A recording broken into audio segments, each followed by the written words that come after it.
जय श्री राम बच्चों। Welcome to your own institute commerce पाठशाला।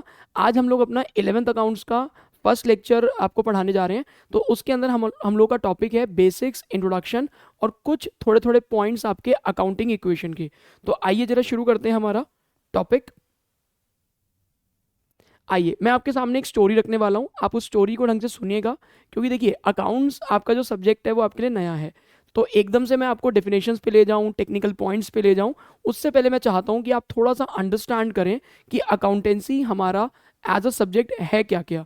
तो यहाँ पर अगर हम लोग बात करते हैं, आपके सामने एक स्टोरी आएगी, आप उसको थोड़ा सा फील करिएगा और सोचिएगा। जैसे एक स्कूल होता है, स्कूल के अंदर बच्चा पढ़ाई करने के लिए जाता है। अब पढ़ाई करता है तो पूरे साल वो पढ़ाई करने के बाद उसको बेसिकली मिलती है रिपोर्ट कार्ड। रिपोर्ट कार्ड से उसका पता चलता है रिजल्ट। अब रिजल्ट से पता चलता है कि वो बच्चा पास हो गया है और नेक्स्ट क्लास में प्रमोट हो गया, या फिर वो बच्चा रिपोर्ट कार्ड के अंदर देख के पता चला कि फेल हो गया है और उसको सेम क्लास में रिटेन कर लिया। जैसे एक नॉर्मल स्टोरी होती है कि एक बच्चा स्कूल जाता है, उसका पूरे साल वो मेहनत करता है, परफॉर्म करता है, और देन उसका रिजल्ट आता है। रिजल्ट आने के बाद पता चलता है कि वो बच्चा पास हो गया है, उसकी क्या रैंक है, क्या परसेंटेज है, और उसको नेक्स्ट क्लास में प्रमोट कर रहे हैं। इन शॉर्ट अगर हम ये बात करें कि एक बच्चे की लाइफ में, एक स्टूडेंट की लाइफ में रिपोर्ट कार्ड का रोल ये होता है कि उसने पूरे साल जो मेहनत करी एकेडमिकली, एक्स्ट्रा करिकुलर एक्टिविटीज, तो उसका क्या रिजल्ट आया, लाइक इवैल्यूएशन वगैरह क्या है। उसी तरीके से बच्चों हमारा जो बिजनेस होता है, तो बिजनेस के अंदर जो उसके अकाउंट्स होते हैं वो उसका रिजल्ट्स बताते हैं। उसका रिजल्ट क्या पता चलता है कि वो प्रॉफिट में है बिजनेस, या फिर वो बिजनेस किस में है, लॉस में है। तो अगर आप इसको सरल भाषा में अपने सब्जेक्ट अकाउंटेंसी को लिंक करना चाहते हो या समझना चाहते हो एक लेमन लैंग्वेज के अंदर, जिस तरीके से एक स्टूडेंट की लाइफ में रिपोर्ट कार्ड उसकी परफॉर्मेंस को इवैल्यूएशन करके बताती है कि उसकी परफॉर्मेंस पूरे साल की कैसी रही, उसी तरीके से जो बिजनेस के रिकॉर्ड्स होते हैं, बिजनेस के अकाउंट्स होते हैं, वो ये बताते हैं कि बिजनेस की परफॉर्मेंस कैसी रही। अच्छा, एक बच्चे की परफॉर्मेंस कैसे पता चलेगी कि उसके कितने मार्क्स आए, कितनी परसेंटेज आई, क्या रैंक आई, क्लास के अंदर उसकी पोजीशन क्या थी, उसका कंडक्ट और बिहेवियर इन द क्लास किस तरीके से था, वो ओवरऑल कितना ग्रो कर पाया। इसी तरीके से बच्चों एक बिजनेस की जो रिपोर्ट कार्ड होती है वो होते हैं उसके अकाउंट्स। तो अकाउंट्स प्रिपेयर करने के बाद पता चलता है कि वो बिजनेस कितना अच्छा परफॉर्म कर पाया या कितना खराब परफॉर्म किया। एक बच्चे को नेक्स्ट क्लास में प्रमोट करना है कि नहीं करना है, सेम क्लास में रिटेन करना है, ये उसकी रिपोर्ट कार्ड बताएगी। ऐसे ही आपको एक बिजनेस को आगे कंटिन्यू करना है कि नहीं करना है, या उस बिजनेस को बंद करना है, या उसमें और पैसे लगाने हैं, ये उसकी रिपोर्ट कार्ड मतलब उसके अकाउंट्स बताएंगे। आगे बढ़ते हैं बच्चों। आगे वो कहते हैं अकाउंटिंग का मीनिंग अगर हम लोग बात करते हैं, ये मीनिंग है, ये डेफिनेशन नहीं है, क्योंकि जो चैप्टर नंबर 1 है इंट्रोडक्शन टू अकाउंटिंग, उसमें डेफिनेशन अलग है। जैसे उसमें दे रखा है accounting is the process of recording, classifying, summarising. मैं अभी सिर्फ आपको मीनिंग बता रहा हूँ। तो कह रहे हैं अकाउंटिंग एक प्रोसेस है जिसमें हम लोग डे टू डे एक्टिविटीज को बिजनेस की एक ऑर्गेनाइज मैनर में रिकॉर्ड करते हैं। जबकि आप आगे सीखेंगे कि जो बिजनेस की डे टू डे एक्टिविटी कौन सी वाली, मॉनेटरी वाली, जिसमें मनी इन्वॉल्व होता है। तो accounting is the process of recording day to day activities of the business in an organised manner. अच्छा, एक बात बताइए, कोई स्मॉल बिजनेस हो या फिर कोई बिग बिजनेस हो, सबको ही अपने रिकॉर्ड्स मेंटेन करने पड़ते हैं। जिस तरीके से अगर हम बात करते हैं, कोई छोटा बच्चा है क्लास सेकंड का, या फिर कोई बड़ा बच्चा है कॉलेज गोइंग, दोनों के लिए ही रिपोर्ट कार्ड रेलिवेंट होती है। ऐसे ही अगर हम अकाउंट्स की बात करते हैं, तो वो चाहे स्मॉल बिजनेस हो, चाहे वो बच्चों बिग बिजनेस हो, दोनों के लिए ही रिपोर्ट कार्ड इंपॉर्टेंट होती है, मतलब उसके अकाउंट्स इंपॉर्टेंट होते हैं। अब जरा टर्म समझ लेते हैं। सबसे पहले आता है, एक स्टोरी सुनते हैं कि एक पर्सन है जिसको बिजनेस स्टार्ट करना था। तो उस पर्सन को हम लोग लोकल लैंग्वेज में क्या बोलते हैं बच्चों, ऑनर, और अकाउंट्स की लैंग्वेज में बिजनेस के ऑनर को बोला जाता है प्रोप्राइटर। तो a person who starts business is called in local language is owner, और अकाउंट्स की लैंग्वेज में बच्चों बोला गया है प्रोप्राइटर। अच्छा जी, अब अगर कोई भी आपको बिजनेस करना है, जैसे आप प्रोप्राइटर हैं, आपके दिमाग में आइडिया है कि आपको बिजनेस करना है, तो कोई भी बिजनेस बेटा बिना पैसों के नहीं हो सकता। तो अगला स्टेप क्या होता है, ऑनर पैसे इकट्ठे करता है, या तो वो अपने खुद की सेविंग लगाता है, या फिर वो बैंक से क्या लेता है, लोन लेता है, और उससे अपने बिजनेस को क्या करता है, ग्रो करवाता है, और अपने बिजनेस में पैसे को इन्वेस्ट करता है। तो ऑनर क्या करता है, पैसे इकट्ठे करता है, या तो वो अपनी खुद की सेविंग लगाएगा, और या फिर वो आउटसाइडर से, बैंक से लोन वगैरह लेगा। अगर कोई ऑनर अपने खुद के पैसे बिजनेस में बच्चों लगाता है, तो उसे अकाउंट्स की लैंग्वेज में बोला गया है कैपिटल। तो जैसे मान लो बिजनेस शुरू करना है और मुझे पता लगा कि यार मुझे अपने बिजनेस को शुरू करने के लिए 20 से 25 लाख रुपए जो है वो लगाने पड़ेंगे, मान लो 25 लाख रुपए। तो 25 लाख के लिए 20 लाख रुपए तो मेरे पास खुद के पास पड़े थे, 5 लाख रुपए मैंने बैंक से लोन ले लिया। तो जो 20 लाख रुपए मैंने खुद के लगाए उन्हें क्या बोला बच्चों, कैपिटल।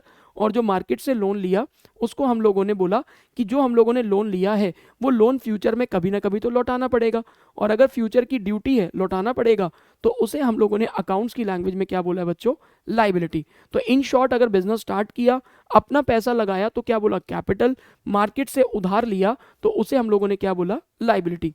अब मान लो ये पैसा आपको 12 महीने के अंदर अंदर लौटाना है तो उसे बोलते हो शॉर्ट टर्म लाइबिलिटी, और अकाउंट्स की लैंग्वेज में करंट लाइबिलिटी।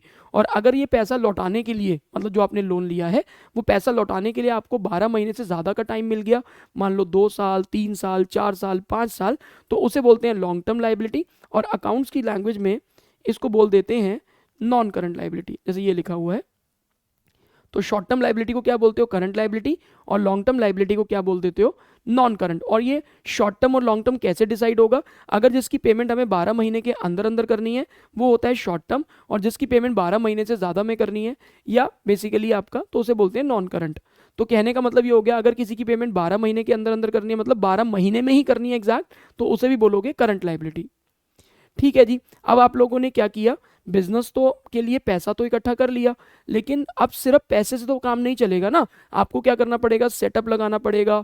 मान लो कि अगर आपको कोई कोचिंग इंस्टीट्यूट ओपन करना है, या आपको कोई फैक्ट्री ओपन करनी है, या आपको कोई शॉप ओपन करनी है, तो आपको एसीज परचेज करने पड़ेंगे, फर्नीचर लगाना पड़ेगा, एग्जॉस्ट फैन लगाने पड़ेंगे, फैंस लगाने पड़ेंगे।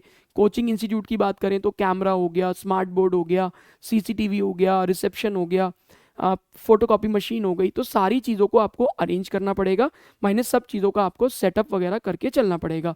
अब इन सारी चीज़ों को बिजनेस में क्या बोलते हैं बच्चों, एसेट्स। एसेट्स जैसे आपके सामने दिख रहा है, अलग अलग बिजनेसेस की अलग अलग रिक्वायरमेंट्स होती है। इसने वर्ड यूज कर रखा है टैंजिबल फिक्स एसेट। वैसे टैंजिबल का मतलब होता है जिसको आप फिजिकली देख सकते हो, छू सकते हो और फिजिकली महसूस कर सकते हो, वो वाले। और फिक्स एसेट का मतलब होता है लॉन्ग टर्म एसेट, मतलब जो आपको 12 महीने से ज़्यादा बेनिफिट देंगे। और कुछ इनटैंजिबल एसेट्स भी होते हैं बिजनेस में, जैसे गुडविल हो गया, पेटेंट हो गया, कॉपीराइट हो गया, ट्रेडमार्क हो गया। अब गुडविल क्या होता है, जैसे मैं काम कर रहा हूँ तो मेरा मार्केट के अंदर रेपुटेशन, एक ट्रस्ट वगैरह बिल्डअप हो चुका है, तो उसे बोलते हैं गुडविल। तो सर पेटेंट क्या होता है, कॉपीराइट क्या होता है, ट्रेडमार्क क्या होता है। देखो सिंपल सी बात है, मान लो कि अगर मैंने कोई चीज़ इन्वेंट करी है, मान लो मेरी फार्मास्यूटिकल कंपनी है, मेडिसिन की कंपनी है, तो मैंने क्या किया, एक न्यू फार्मूला इन्वेंट किया जिसके अंदर मैंने एक न्यू मेडिसिन बनाई। तो मैंने अपने फार्मूला को क्या किया, उसको मैंने पेटेंट करवा लिया, मतलब कोई और मेरी मर्जी के बिना उसको मैन्युफैक्चर ना कर पाए। तो वो एक रजिस्टर्ड राइट होता है पेटेंट।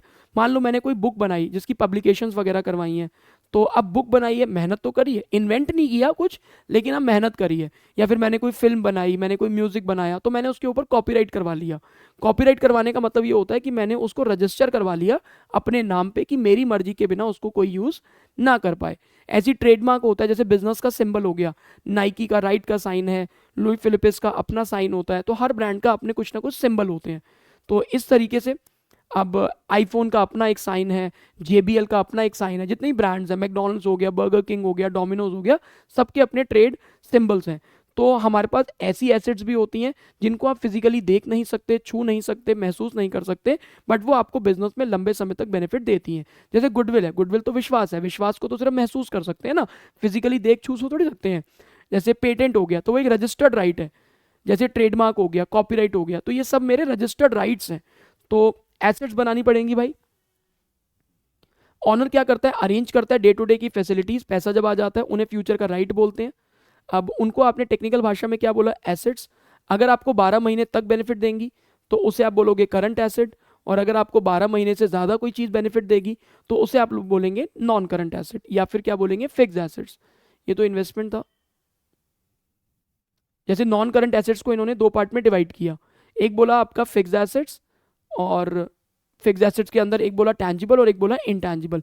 जिसको आप फिजिकली देख सकते हो, छू सकते हो, महसूस कर सकते हो, टैंजिबल, लैंड हो गया, बिल्डिंग हो गया, मशीनरी हो गया, फर्नीचर हो गया।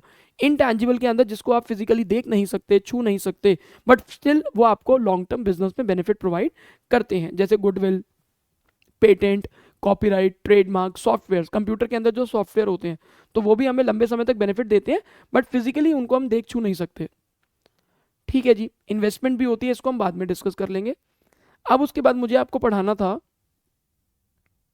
ठीक है जी, इसको भी आगे लेके चलते हैं थोड़ा सा। एक कॉन्सेप्ट आपको मैंने पढ़ाना है जिस कॉन्सेप्ट का नाम है बिजनेस एंटिटी कॉन्सेप्ट। देखिए यहाँ पर एक वर्ड आया एंटिटी। एंटिटी का मतलब होता है समथिंग इन एग्जिस्टेंस। तो बिजनेस एंटिटी कॉन्सेप्ट बोलता है कि बिजनेस और ऑनर दोनों अलग अलग हैं, और हमें जो बिजनेस के रिकॉर्ड मेंटेन करने हैं तो उसको हमको किसको ध्यान में रखते हुए रिकॉर्ड मेंटेन करने हैं, बिजनेस को। ऑनर की पर्सनल लाइफ में क्या हो रहा है क्या नहीं हो रहा है उससे लेना देना नहीं है, बिजनेस में क्या हो रहा है उसको ध्यान में रखते हुए आपको चलना है। ये कॉन्सेप्ट आपको बोलता है बिजनेस एंटिटी। सिंपल सा एग्जांपल लीजिए, जैसे मैंने पूछा कि एक बच्चे से कि बेटा आप कौन से स्कूल में पढ़ाई करते हो, तो उसने बोला कि जी मैं जो है विद्या जैन पब्लिक स्कूल में पढ़ाई करता हूँ। अब विद्या जैन पब्लिक स्कूल की मार्केट में एक अलग पहचान है, लेकिन उसके ऑनर, उसके डायरेक्टर, उसके प्रिंसिपल की अलग पहचान है। अब मैंने एक बच्चे से पूछा कि यार आपका कौन से बैंक में अकाउंट है, तो उन्होंने बोला कि जी मेरा आईसीआईसीआई बैंक में अकाउंट है। तो आईसीआईसीआई बैंक का अपनी एक अलग पहचान है, उसके जो ऑनर होंगे, चेयरमैन होंगे, डायरेक्टर होंगे, बोर्ड मेंबर्स होंगे, उनकी एक अलग पहचान है। अब किसी ने पूछा कि आपने आज अकाउंट्स की क्लास अटेंड करी, तो आपने कौन से इंस्टीट्यूट में अटेंड करी, तो आपने बोला कॉमर्स पाठशाला में अटेंड करी। अच्छा वहाँ पर कौन टीचर पढ़ाते हैं अकाउंट्स, तो आपने बोला कि शुभम सर पढ़ाते हैं। तो भाई शुभम सर की एज एन इंडिविजुअल एक अलग पहचान है, और कॉमर्स पाठशाला एज एन इंस्टीट्यूशन की एक अलग पहचान है। तो यही बोलना चाह रहा है कि बिजनेस और ऑनर दोनों अलग अलग हैं, और हमें रिकॉर्ड मेंटेन करने हैं बिजनेस के हिसाब से, ना कि ऑनर के हिसाब से। ये बात बोल रहा है। एंटिटी का मतलब होता है समथिंग इन एग्जिस्टेंस, और बिजनेस और ऑनर दोनों अलग अलग हैं, और हमें मेंटेन करने हैं account from the point of view of business, not owner. तो ऑनर की पर्सनल लाइफ में क्या बोला इसने, activities in personal life of the owner shall not be considered in maintaining books of accounts. अच्छा जी, एक बारी मुझे फटाफट से रिकॉल करवा दीजिए कि बिजनेस स्टार्ट किया था ऑनर ने। ऑनर को हम लोगों ने क्या बोला, प्रोप्राइटर। प्रोप्राइटर ने क्या किया, बिजनेस करने के लिए पैसा इकट्ठा किया। अपना पैसा जो अपनी सेविंग बिजनेस में लगाई उसे बोला कैपिटल, और अगर मार्केट से उसने कुछ उधार लिया तो उसे हम लोगों ने बोला लाइबिलिटी। अगर वो पैसा 12 महीने के अंदर लौटाना था तो बोला करंट लाइबिलिटी। अगर वो पैसा 12 महीने से ज़्यादा में लौटाना था बच्चों तो उसे बोला नॉन करंट लाइबिलिटी। अब पैसा तो इकट्ठा हो गया, उससे हम लोगों ने बनाई डे टू डे की फैसिलिटीज़, सेटअप, या कुछ हम लोगों ने चीज़ें बनाई जो हमें यूजफुल होने वाली हैं, उन्हें बोला आप लोगों ने एसेट। अब एसेट्स को आपने दो पार्ट में डिवाइड किया, या तो वो आपको 12 महीने से ज़्यादा बेनिफिट देंगी तो बोला नॉन करंट एसेट, और अगर वो आपको 12 महीने तक बेनिफिट देंगी तो उसे बोला करंट एसेट। हालांकि नॉन करंट एसेट के अंदर फिक्स एसेट्स होता है। फिक्स एसेट को भी फर्दर आप लोगों ने दो पार्ट में डिवाइड किया, एक होता है बच्चों टैंजिबल और एक होता है इनटैंजिबल। जिसको आप फिजिकली देख सकते हो, छू सकते हो, महसूस कर सकते हो, उसे बोलते हो टैंजिबल। जिसको आप फिजिकली देख नहीं सकते, छू नहीं सकते, महसूस नहीं कर सकते, उसे बोलते हो बच्चों इनटैंजिबल। फिर आपने पढ़ा बिजनेस एंटिटी कॉन्सेप्ट, जो बोलता है बिजनेस और ऑनर दोनों अलग अलग हैं, और हमें रिकॉर्ड मेंटेन करने हैं बिजनेस के हिसाब से, ना कि ऑनर के हिसाब से। अगला कॉन्सेप्ट आपके सामने लेकर आ रहा हूं, double entry concept. Double entry concept, आपकी 11th अकाउंट्स की बुक का नाम भी डबल एंट्री बुक कीपिंग है। तो डबल एंट्री का मतलब क्या होता है, डबल एंट्री का मतलब ये होता है कि अगर आप लोगों ने बिजनेस स्टार्ट किया तो अपना पैसा लगाया तो क्या बोला, कैपिटल। मार्केट से आप लोगों ने उधार लिया तो बोला लाइबिलिटी, और दोनों चीज़ों को मिलाकर आपने बिजनेस में क्या बनाई, एसेट्स। तो जब भी आप बिजनेस में कोई ट्रांजेक्शन करें, जब भी आप बिजनेस में कोई लेन देन करें, तो जितना इफेक्ट हमारा एलएचएस पे आता है उतना ही इफेक्ट आपका आरएचएस पे आना चाहिए। ये कॉन्सेप्ट बोलता है आपको कौन, डबल एंट्री कॉन्सेप्ट।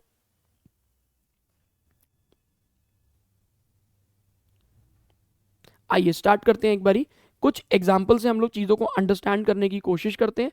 कह रहे हैं mister x started business with cash of ₹1 lakh. इसमें एक चीज़ ऐड कर देता हूँ, ये है जी आपका ओन सेविंग्स। मिस्टर एक्स ने बिजनेस स्टार्ट किया, अपनी खुद की सेविंग लगाई 1 लाख रुपए की कैश में। तो आपको किसके हिसाब से सोचना है, बिजनेस के हिसाब से। तो बिजनेस में क्या आ गया, बिजनेस में कैश आ गया, कितने का, 1 लाख रुपए का। अच्छा ये पैसा ओनर ने खुद का लगाया है या हम लोगों ने लोन लिया है, तो आंसर आया खुद का लगाया है। खुद का लगाएंगे तो कैपिटल कितनी बढ़ जाएगी, 1 लाख। तो एलएचएस पे कितना फर्क आया, 1 लाख। आरएचएस पे कितना फर्क आया, 1 लाख। तो मिस्टर एक्स ने बिजनेस स्टार्ट किया, अपनी खुद की सेविंग लगाई 1 लाख रुपए की, तो बिजनेस में कैश आ गया। ऑब्वियसली कैश क्या होता है, एसेट होता है। कोई भी चीज अगर आपको फ्यूचर में बेनिफिट देने वाली है तो वो आपका एसेट है। कोई भी चीज अगर आपके ऊपर फ्यूचर में ड्यूटी बनने वाली है, फाइनेंशियल ऑब्लिगेशन बनने वाली है, तो वो होती है बच्चों लाइबिलिटी। तो एसेट क्या होते हैं? जो भी हमारी वेल्थ है, जो हमारी प्रॉपर्टी है, जो हमारी चीज़ें हैं जिनको हम लोगों ने ओन कर रखा है, जो भी चीज़ें हमें फ्यूचर में बेनिफिट देने वाली हैं। तो आपको फर्स्ट वाला समझ में आया, डबल एंट्री का मतलब समझ में आया। डबल एंट्री का मतलब ये होता है कि जब भी आप कोई लेन देन कर रहे हैं तो जितना इफेक्ट आपका एलएचएस पे आएगा उतना ही इफेक्ट आपका आरएचएस पे आपको देखने के लिए मिलेगा। उम्मीद करता हूँ आपने ये नोट कर लिया होगा। अब कराता हूँ सेकंड। सेकंड कहता है परचेज गुड्स फॉर कैश 20,000। अब बच्चा कहता है सर गुड्स क्या होते हैं? भाई गुड्स वो होते हैं जिसमें आप डे टू डे में डील करते हो। एग्जाम्पल, अगर कोई फर्नीचर की शॉप है तो फर्नीचर की शॉप पे क्या मिलता है? सर सोफा मिलता है, बेड मिलता है, टेबल मिलता है, डाइनिंग मिलता है, ये सब क्या है? गुड्स हैं। अगर कोई केमिस्ट की शॉप है तो केमिस्ट की शॉप पे क्या मिलता है? सर केमिस्ट की शॉप पे मेडिसिन मिलती है, इंजेक्शंस मिलते हैं, ये सब चीज़ें मिलती हैं, तो वो उनके लिए गुड्स हैं। अगर कोई ग्रोसरी की शॉप है, कोई राशन की दुकान है, तो वहाँ क्या मिलता है? दाल मिलता है, चावल मिलता है, आटा मिलता है, ब्रेड मिलता है, बटर मिलता है, जैम मिलता है, तो ये उनके लिए क्या है बच्चों? गुड्स हैं। तो जो भी चीज़ के अंदर वो डे टू डे में डील कर रहे हैं वो उनके लिए गुड्स हैं। अब देखिए, गुड्स परचेज करे कैश में 20,000, तो बिजनेस के नज़रिए से बिजनेस के अंदर गुड्स आ गए कितने के? 20,000। और बिजनेस में से कैश चला गया कितने का? 20,000। ना तो इस ट्रांजैक्शन में ऑनर ने कोई पैसा लगाया और ना ही हम लोगों ने इस ट्रांजैक्शन में कोई लोन लिया, तो कैपिटल में कोई इफेक्ट नहीं आएगा, लाइबिलिटी में कोई इफेक्ट नहीं आएगा। अच्छा, बहुत सारे बच्चों को ना कंफ्यूजन हो जाती है कि यार कैपिटल में कब आएगा कब नहीं आएगा। अब सिंपल सा लो, कैपिटल में हर बार नहीं आएगा। कैपिटल में कब आता है? जब ऑनर बिजनेस में पैसे लगाता है तब कैपिटल में आता है। ऑनर जब बिजनेस में से पैसे निकालता है तब कैपिटल में आता है। बिजनेस में अगर कभी कोई प्रॉफिट हो जाता है तब कैपिटल में आता है, और बिजनेस में अगर कभी कोई लॉस हो जाता है तो कैपिटल में आता है। अब सिंपल सा लीजिए, अब मान लीजिए मार्केट गया, मार्केट से मैंने कुछ गुड्स खरीदे और उसके बदले में मैंने कैश की पेमेंट कर दी। अब सर आप कहोगे सर कैश की पेमेंट करी है वो तो कैपिटल में आना चाहिए ना। यार कैश की पेमेंट बिजनेस के अकाउंट से करी है, ऑनर के पर्सनल अकाउंट से नहीं करी, तो सर ये कैश आया कहाँ से? भाई कैश ऑलरेडी बिजनेस के अकाउंट में पड़ा हुआ था, या तो वो पैसा पहले कभी ऑनर ने लगाया होगा या कभी हम लोगों ने लोन लिया होगा। हाँ, इस ट्रांजेक्शन में जो परचेज गुड्स फॉर कैश है यहाँ पर ऑनर ने अभी कोई पैसा कॉन्ट्रीब्यूट नहीं किया, तो ये किसके अकाउंट में से पैसा गया है? बिजनेस के अकाउंट के, जो ऑलरेडी पड़ा हुआ है। तो सर जब बिजनेस के अकाउंट में पड़ा हुआ है फिर तो कैपिटल में आना चाहिए था। भाई बिजनेस के अकाउंट में पड़ा हुआ है तो जब ऑनर ने दिया था या जब लोन लिया था तो तब उस टाइम पे रिकॉर्ड हो गया था, हर बार कैपिटल में रिकॉर्ड नहीं करना होता। दोबारा सुनिए, मार्केट गए, मान लीजिए मेरी एक शॉप है जहां पर मैं वॉलेट्स बेल्ट्स वगैरह सेल करता हूं, तो मैंने मार्केट से एक गुड्स परचेज किया, ये गुड हो गया ना मेरे लिए फिर तो मैंने परचेज किया और इसके बदले मैंने कैश पेमेंट कर दी, तो मेरे पास ये वॉलेट आ गया और कैश चला गया। उसी तरीके से मैंने अगर गुड्स परचेज करे कैश में तो बिजनेस के अंदर गुड्स आ गए और कैश चला गया। आगे बढ़िए, ये तो करवा दिया मैंने आपको, ये भी करवा दिया है। अच्छा जी, अब ये कहते हैं purchase goods on credit of ₹20,000। अब क्रेडिट क्या होता है? उधार। तो हमारी अकाउंटिंग इक्वेशन क्या थी? Asset equal to capital plus में लाइबिलिटी। ध्यान से सुनिए, हमने गुड्स परचेज करे और हमने अभी पेमेंट करनी है और उधार पे गुड्स परचेज करे। उधार पे मतलब कि अभी पैसे बाद में देंगे, तो बिजनेस के हिसाब से हमारे पास गुड्स आ गए कितने के? 20,000। और अगर उधार पे गुड्स परचेज करें हैं तो ये 20,000 फ्यूचर में लौटाने पड़ेंगे, और अगर फ्यूचर में लौटाने हैं तो हमारे लिए क्या हो गया बच्चों? लाइबिलिटी। तो लाइबिलिटी के अंदर क्या आ जाएगा? 20,000। डन हो गया जी। आगे कहता है आपने गुड्स सेल करे हैं 8,000 वाले 10,000 पे ऑन कैश। अब बड़ी ध्यान से बात सुनना, कहते हैं कि एक लाइन है बहुत important, risk and rewards of the business shall belong to owner. क्या बोला?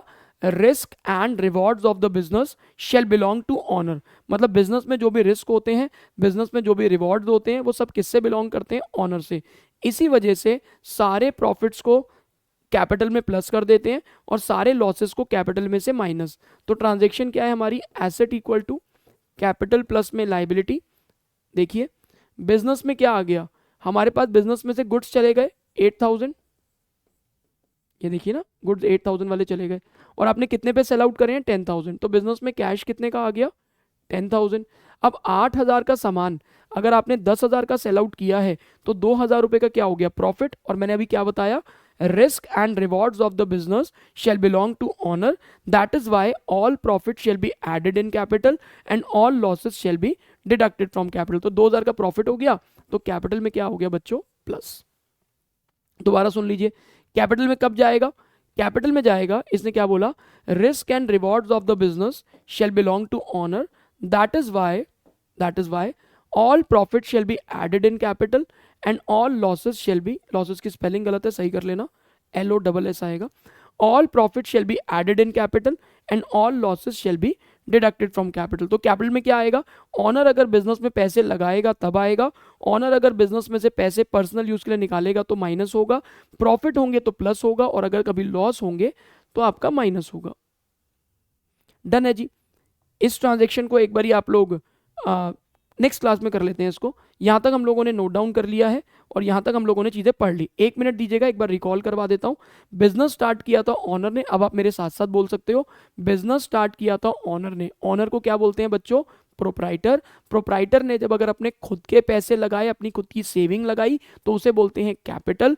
मार्केट से अगर उसने उधार लिया जो कभी ना कभी फ्यूचर में उसको बेटा लौटाना पड़ेगा, उसे बोलते हो लाइबिलिटी। वो पैसा अगर 12 महीने के अंदर लौटाना है तो करंट लाइबिलिटी, 12 महीने से ज़्यादा में लौटाना है तो बोलोगे नॉन करंट लाइबिलिटी। उस पैसे से आपने डे टू डे का इंफ्रास्ट्रक्चर बनाया, फैसिलिटीज़ बनाई, जो चीज़ आपको फ्यूचर में बेनिफिट देने वाली थी, उन्हें बोलते हैं आप लोग एसेट। अगर आपको 12 महीने तक बेनिफिट देगा तो करंट एसेट, 12 महीने से ज़्यादा बेनिफिट देगा तो non current asset. Fix asset बोलते हैं नॉन करंट एसेट को, एक दूसरा नाम है। और वो आपके टैंजिबल भी होते हैं, इनटैंजिबल भी। अगर आप उनको देख सकते हो, छू सकते हो, महसूस कर सकते हो तो टैंजिबल, देख नहीं सकते, छू नहीं सकते, महसूस नहीं कर सकते तो इनटैंजिबल। टैंजिबल का एग्जांपल था land, building, machinery, furniture. Intangible का था बच्चों goodwill, patent, copyright, trademark, software, these all are the example. मैंने आपको बताया था बिजनेस एंटिटी कॉन्सेप्ट, जो बोलता है बिजनेस और ऑनर दोनों अलग अलग हैं और हमें रिकॉर्ड मेंटेन करने हैं बिजनेस के हिसाब से, ना कि ऑनर के हिसाब से। डबल एंट्री बोलता है कि बिजनेस शुरू किया, अपना पैसा लगाया तो कैपिटल, मार्केट से उधार लिया तो लाइबिलिटी, दोनों पैसे को मिलाकर बनाया बिजनेस की एसेट। तो जितना इफेक्ट LHS में आएगा उतना इफेक्ट आपका RHS पे देखने के लिए मिलेगा। हम लोगों ने यहाँ पर कुछ ट्रांजेक्शन भी करी थी। पहली ट्रांजेक्शन थी आपकी, देखिए ये देखिए, ये पहली ट्रांजैक्शन थी, ये दूसरी ट्रांजैक्शन थी। तो मिस्टर एक्स ने बिजनेस स्टार्ट किया, अपने खुद के पैसे लगाए 1 लाख, तो बिजनेस में कैश आ गया था 1 लाख और बिजनेस में कैपिटल आ गया था 1 लाख। अगर आपने गुड्स परचेज करे 20,000 के, तो बेटा बिजनेस में गुड्स आ गए थे आपके 20,000 और कैश चला गया था 20,000। गुड्स भी एसेट है और कैश भी एसेट है। बड़ा सिंपल सा है। अगर आपको कोई भी चीज़ बिजनेस में फ़ायदा देने वाली है तो वो आपका एसेट है। कोई भी चीज़ अगर आपके लिए फ्यूचर में कोई फाइनेंशियल ऑब्लिगेशन बनने वाली है तो वो आपके लिए एक लाइबिलिटी है। फाइनेंशियल ऑब्लिगेशन मतलब आपके सिर पे कोई ड्यूटी है जिसको आपको फ्यूचर में निभाना है, पैसे के पॉइंट ऑफ व्यू से किसी का पैसा लौटाना है। तो अगर आपने गुड्स उधार पे खरीदे तो बिजनेस में गुड्स आ गए और साइमल्टेनियसली क्या बन गई, लाइबिलिटी बन गई। अगर आपने गुड्स को बेचा, 8,000 वाले गुड्स को आपने 10 पे बेचा, तो बेटा बिजनेस के नज़रिए से सोचो, गुड्स चले गए 8,000 के, कैश आ गया 10,000 का और 2,000 का जो प्रॉफिट है उसको हम लोगों ने कैपिटल में प्लस कर दिया। तो इसको अच्छे तरीके से आप लोग अपना नोट डाउन कर लेना, पढ़ लेना। जो भी डाउट वगैरह होगा उसको हम लोग नेक्स्ट लेक्चर में क्लियर कर लेंगे। बाकी नया सब्जेक्ट है, धीरे धीरे करके आपको सब समझ में आ जाएगा। कोई भी चीज़ अगर समझ में ना आई हो तो एक बारी रिवर्स करके आप दोबारा से देख लेना, कोई दिक्कत नहीं है। हाँ, अगर आपको वीडियो अच्छी लगी हो, अगर आपको लगा है कि सर ने आपके लिए मेहनत करी है, तो चैनल को सब्सक्राइब कर लेना, वीडियो को लाइक कर देना, शेयर कर देना, कमेंट ज़रूर कर देना। कमेंट से हम लोगों को पावर मिलती है। ठीक है जी, जय श्री राम, जय हिंद।